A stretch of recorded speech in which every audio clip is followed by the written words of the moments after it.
Hello, this is Vicki Matranga of IHA's Innovation Theater and Smart Talks educational programming. Thank you for joining us today and learning with IHA. We'll be taking questions, so please enter your questions in the chat field on your screen, and I'll be rejoining the program at the end to take the questions. All of these sessions are recorded and will remain on our website, theinspiredhomeshow.com. Today, we'll be learning from Jane Freiman. Jane is speaking with us from New Jersey, and she was set to speak at our Innovation Theater at the show with Richard Babbitt. So we thank her for sharing her research and insights with us today. Jane is a consumer behavior cooking expert, an innovative thought leader. Founder of the Smart Kitchens Insight Group, Jane has more than 30 years of test kitchen experience, 27 of those years at the Campbell Soup Company, where she provided consumer cooking insights and trend information to every Campbell's brand, ensuring that home kitchen realities and the understanding of consumer needs drove recipe and product development. In her last years at Campbell, she launched a cross-functional Kitchen of the Future team to study trending technology to elevate meal planning, shopping, and kitchen experiences. Before joining Campbell's, Jane was the consumer relations specialist at North American Phillips Corporation, where she tested and evaluated their small kitchen appliances. We're happy to give Jane the stage now, and I'll be back at the end for questions. Take it away, Jane. Oh, thank you, Vicki. I'm so excited to be here and to share the knowledge I have and what I've learned over the years of developing products and creating successful in-home experiences, and I'm happy to share that with you today. So as you mentioned, this is a continuation of a webinar that Richard Babbitt had given from Design Research on The Sale Doesn't End at the Register. And today's session actually starts at the point of understanding your target. So first, what I'm going to do is just share a little bit about myself and Smart Kitchen Insights Group. So as Vicki had said, I have over 30 years worth of experience, test kitchen experience, having worked in the CPG area, and I've truly honed my craft on understanding home cooks when they're in the kitchen, seeing firsthand their daily challenges. The Smart Kitchen Insight Group always starts with the home cook first. We can help companies better understand their targets so they can develop products that meet their targets' needs and help the home cook when they're in the kitchen. The next 20 minutes or so, I'll share with you what I've learned on how you can make the first time use of your product a success in your users' kitchens. So I'll be covering the following topics of knowing your target and their kitchen reality, to the 5 phases of product testing, understanding your product and making sure that you've fully tested it so that you're on the right path and that you haven't missed anything that could cause any issues once you're in the marketplace. To how to create a successful product direction by ensuring that your product directions will deliver that first time use success in home.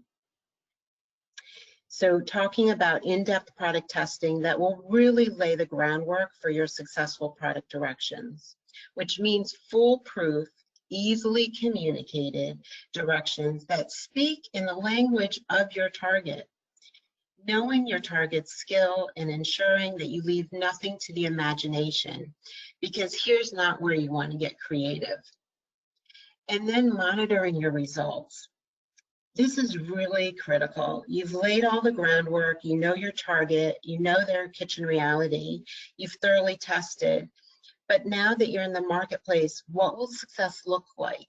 So I have some key areas that you can monitor.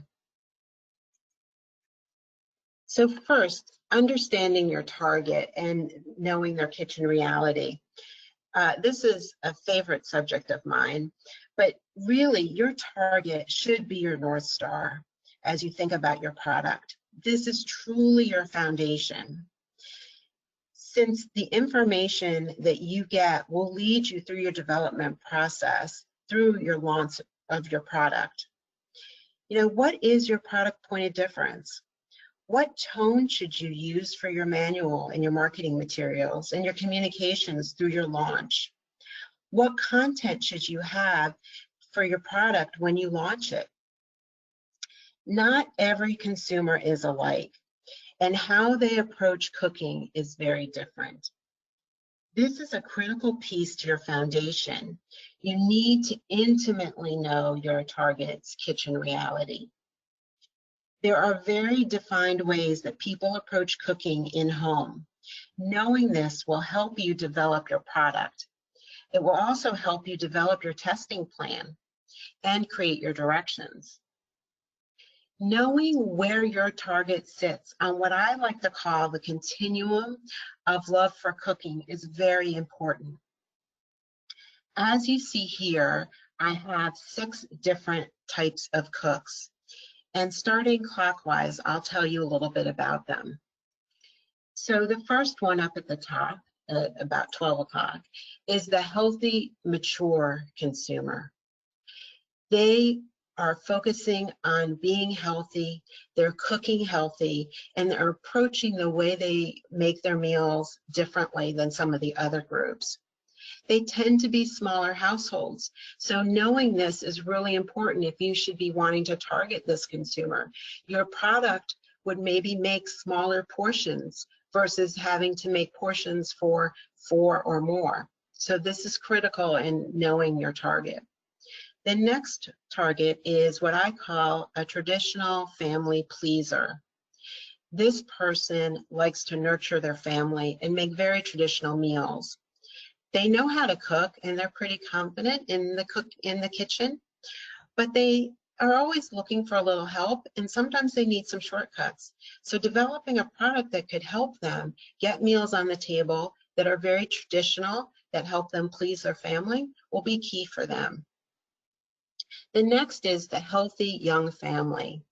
Now, the way they approach cooking is a little bit different in how they are very tuned into healthy ingredients and healthful ways of cooking.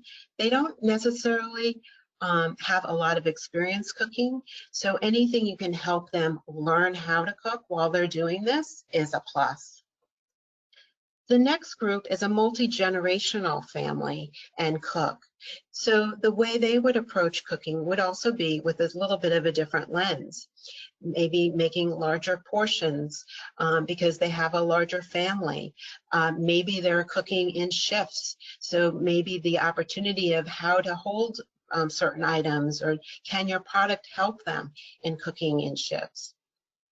To the next group, which is on the scale of loving to cook, is not really enjoying cooking that much. They want to get in and out of the kitchen as quick as possible, and I call them the quick fixers. So they don't really enjoy the task of having to make meals or cook, so anything you can help them to get in and out is a great tool for them, and they will love that. And then the last group is what I call the passionate cooks. They truly, truly love cooking, and to them it's an experiment. And if they aren't successful the first time, that's okay. They tend to have smaller households, and so knowing that is also very important, but they do just love to cook. So having an understanding of who your target is and what their kitchen realities are is really important. Knowing what's in their pantries, how they get their ideas, all of that will play into knowing them as intimately as you can. Next are what I call the 5 phases of product testing. And this is really important. So you have an understanding of who your target is. Now you need to know your competition. So who is their target? Where are they sold? How are they being used? How well are they delivering on their promise? What are the reviews saying about their product? And what is their point of difference? And then how is your product going to be different from that? That is critical, and that'll sort of lay your foundation for your product development and testing. Then determine a test plan. What are the limits and the capabilities of your product? So understanding your target and then the competition, now determine the best way to use your product. In this phase, you should also be doing tolerance testing, understanding the limits, push the limits of your product. What does your product do exceptionally well? And then where could it be improved? And by doing these tolerance tests, you can gain great learning, and possibly if your product does need improving, now's the time to make those improvements. And then document, and I can't say this enough, this is so critical. This information is something you can go back to all throughout the product life of your product, your life cycle. As you're testing, document. As you are introducing new products, go back to your original testing, because those tests could be continued with your new product.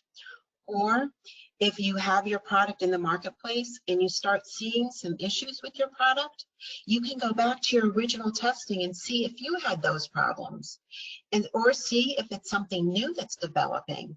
So it's really important to document. Then get the product into your target's hands. Get it into their homes. This is the most valuable learning you can get, the input from your consumer. And then you can revise and repeat. So take all the learning and what you found and improve upon it, and keep going until you've got your product at its optimum.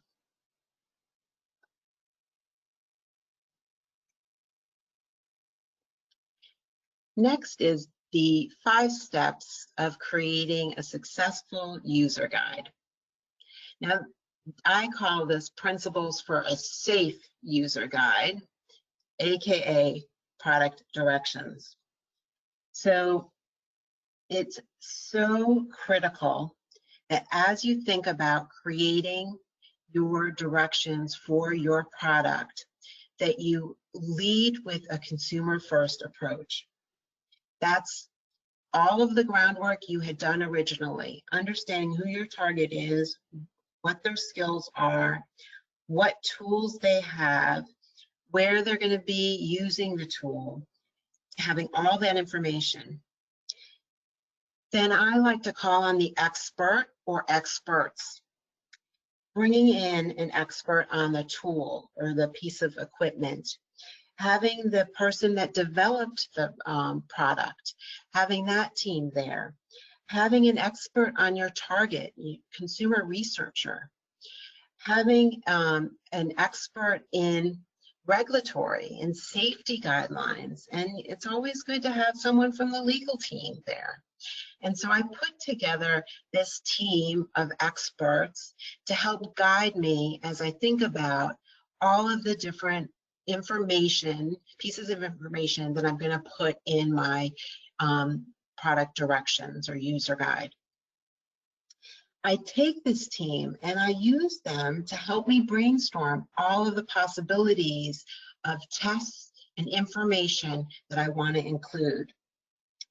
So after the brainstorming, then I can create a plan of action before I start doing the testing and documentation. And so I'll test all the different scenarios, but it's really important, be it a food product that you're introducing, an appliance, whatever it may be, it's really important to test with the product that you're actually have in manufactured and see that it's going to be the same as when it's placed in the home with your consumer. You have the same results. So always do it on plant manufactured products. Because if you do it on products that haven't gone through the manufacturing stage, you could get some differences and some nuances and not be prepared for when your product is actually in the hands of the consumer. And again, document. Document every test, document every result, everything that you're seeing, because again, this will be a piece of history that you can go back to if there should be any issues or questions. Now, this step I love to do because it gives more insight and I get more feedback. I bring the team together, so that expert team that I put together, I bring them back and I share with them the directions that I've come up with, and I actually get them to walk through the directions following exactly what's written. They bring up questions. They see it actually in being performed, and it's really insightful. This is also the time to take feedback, to hear what they have to say. And then once everyone agrees to the directions and that they're safe directions, then find some people that are your target audience and send the product home with them. It can be internal people that you have within your organization that are not close to the product, so they're not in the development phase, but they could be on the accounting team, or they can be on your sales team, or they could be an administrative assistant, whomever. Get them to take it home, use it following the directions you've created, and then have them bring it back and give you feedback. From there, you can optimize, but that is a critical part because you've laid all this groundwork, and now you'll be able to feel confident that what you put forth will be successful in home. And then finally, continuous improvement. So going back, learning, watching, taking everything into account that you're hearing from people. And then what are ways of raising the bar? How can you improve upon your testing? How can you improve upon your communication of the directions? Continuously improve. If you do all of these steps, you will have a great in-home experience on the first time. Now, I want to share with you some examples in market examples. So this is a rice cooker. I didn't work on this, but this is a rice cooker, and they have a 26-page manual on how to use that appliance. Now, we know that consumers tend not to read directions. I can ask you all, do you read the directions when you have a new appliance or a new product? We know not everyone reads them. As a matter of fact, Design Research had done a survey this year, and they asked 800 people, are you reading the directions? And 46% said they skimmed them. So you think of a 26-page manual, skimmed them. 38% said they read them completely. 17% said they consulted when it didn't work. And then 8% didn't read them at all. Now, the biggest issue is when people will try a new appliance, and if they don't read the directions and it doesn't work for them, they first think, I'm taking it back. It could be a perfectly good product and it could work perfectly, but because they didn't understand the directions, they took it back because they thought it wasn't working. So having directions that are easy and are straightforward. So this is an example of a one-page at-a-glance setup. They have the key options or tools or key things that the appliance does: pressure cooking, saute, slow cooking, and they give you a quick at-a-glance way of using it. So the first time will be a success. So you don't want the 26-page. You want to have something that's simple, short, clear directions, because that was what will truly drive success. Now I want to show you an example of illustrations, and I do love illustrations. I think it's a great way of communicating, but they can be misleading. And this is where you need to make sure, if you do use an illustration, you are clear and there's no question, and that you're accurate. So this is an example of a pancake mix. And they instruct you to use a measuring cup. So great illustration of a measuring cup. But this is a liquid measuring cup, and the pancake mix is dry. So chances are when you're going to measure, you're not going to be accurate. You're either going to over or under. Either one of those will throw off the results, and that's not good. Well, here they wanted to show a mixing bowl. So they showed a mixer, an electric mixer with the mixing bowl. But you don't need a mixer. And clearly in the written direction, it says well blended. So now you're showing them the mixer. They might think they need a mixer, and they overmix. Again, something that's going to affect the results.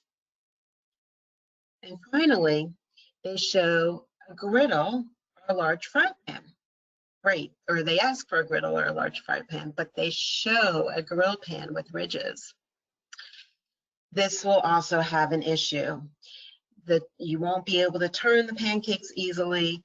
You'll end up with bad results. The consumer is not going to be happy. They're not going to try you again. So truly, you need to be clear. If you use illustrations, make sure that those illustrations are accurate. Check the directions with your target. So if this was tested with a person that is their target, they would have called out some of these issues. And then just speaking in the language and the tone of your target is very important. So now we're on to monitoring your results. You know, you've done all of the groundwork and you know your target and their kitchen reality, and you've thoroughly tested your product and you've created directions that will deliver, and you feel very confident with that because you had consumers actually test. You've launched your product and it's in the market. So what do you look for? So here are three key areas of areas that I look at to see how the product is doing. You know, the ratings and reviews. We hear so much that people will really look at those reviews before they actually do a purchase and hear from people and get their opinions. So that's one area. You know, having a low number of returns is also an area. Or a call center. You know, getting calls that are positive calls, that are maybe asking a question. You know, also be attuned to sort of what are they saying. So they might not have a negative, huge negative sentiment, but are they asking you something that you should have clearly demonstrated in your instructions? You know, listen to that, see where you could optimize for the future. Seeing that if there is an issue and they do have a problem in the call center, really investigating it, understanding, going back to those tests to see if you were seeing any of those issues. To checking your social points. You know, how is it doing on Facebook? What are people saying? What are people tweeting about your product? It's the positive and also the negative. Be attuned to that. You want to know, because you can always course correct. So again, you don't want to have reviews with low number of stars, or comments that say not worth it, junk, because these comments will ultimately hurt your chance of future trial. But you do want to have positive comments and lots of star ratings. So in summary, it's all about getting your foundation set. knowing your target and knowing their kitchen reality. Then knowing and testing the product. Test, test, test. This is really critical. It'll put you on the right path. You won't have any surprises when it gets into the marketplace because you have thoroughly tested it. And then creating a successful user guide. You know, knowing what are those key attributes that you want to include and that you want the person to use your product, you know, follow those. Make sure that you speak in the tone and the language that they understand, and then monitor your results. This truly is a must-do activity. Monitoring and then course correcting along the way will then ensure that you can optimize and have a great experience in home the first time. And that in-home first time use, if you've won them over, you're going to become an integral kitchen tool. So I want to thank you. I don't know if there are any questions. Hi, Jane. Oh, that was great. This is Vicki again. I was really intrigued by your discussion of developing a team to help some company or person in developing a user guide, and what you said about people not reading the user guides, resulting in returns, thinking that the machine is the product is not working correctly. Those are just things I noted. So perhaps some other listeners also found those points of interest. We do have a couple questions. The first one is, what if, it then addresses competition in the marketplace.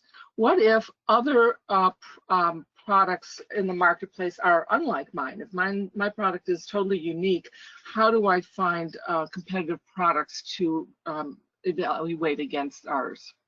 Yeah, that's a great question. And what I would say is, what are you trying to solve for your consumer? So you could be a very first time product out there, but they're doing something and they need help with it. That's your competition. So how can you understand the current way they're doing it, their issues, the downfalls, and how can you make your product better and solve that problem? So think about it in just a broader spectrum of how are they doing it now and how can I make it better? Good point, good point. We're all trying to solve problems in our everyday life, and some people might zero in on one part of that problem and another product might help with another part. Okay, and you know, the other thing is, Vicki, yeah. I can't say this enough, being in your target's home and talking to them and watching them.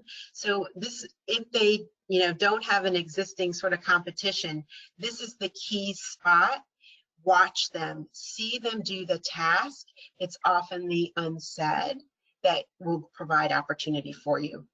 Absolutely right. When you see people in action, you see where their pain points are and where they might be fumbling or struggling with something. Good point. Yes. The second question was, what if my product is multifunctional and can do various things? How do I summarize those functions and instructions in a one-page user guide? So what I would do is focus on the big functions, the functions that you feel either your product is extraordinary or first year of your launch, you want to focus. So it doesn't have to do everything all at once, but get them to use it in a few key ways, and then you can broaden their usage after time. So, and what I oftentimes will do is, what's that biggest need and biggest solve for the user? And those should be the attributes that you focus on. And then just try different techniques. I mean, you could do illustrations as long as you get it right and you're not misleading. It could be bullet points or 1, 2, 3s. Keep it simple. but keep it where you have enough information. And I can't say this enough, that it's safe. You want to have safe experiences with your consumer. That's true. Yeah, that's a good idea. For first-time users, straight out of the box, here's what you need to know first, and for your first use, try this, and then as you get more facile with the product and want to do a little bit more experimentation, you could offer some additional guidance later. Exactly. Well, this has been very interesting, Jane, and thank you very much for sharing your information with us today. I encourage the listeners to keep in touch with you at your contact information on the screen. Jane has kindly given us her email address here, and I'm sure she'll be able to be happy to talk with you and answer specific questions. So this is Vicki Matranga saying again, thank you for joining us today, and thank you to Jane. Thank you, Vicki. And please, if anyone should have any questions, contact me at jane@smartkitcheninsights.com, and I'm happy to share my deck. And thank you very much for your time. Great. These webinars appear under education on our homepage at theinspiredhomeshow.com. We have some great programs booked for June, so please check the schedule there on our website, and we'll see you next week. Thank you again, Jane. Bye. Thank you. Bye-bye.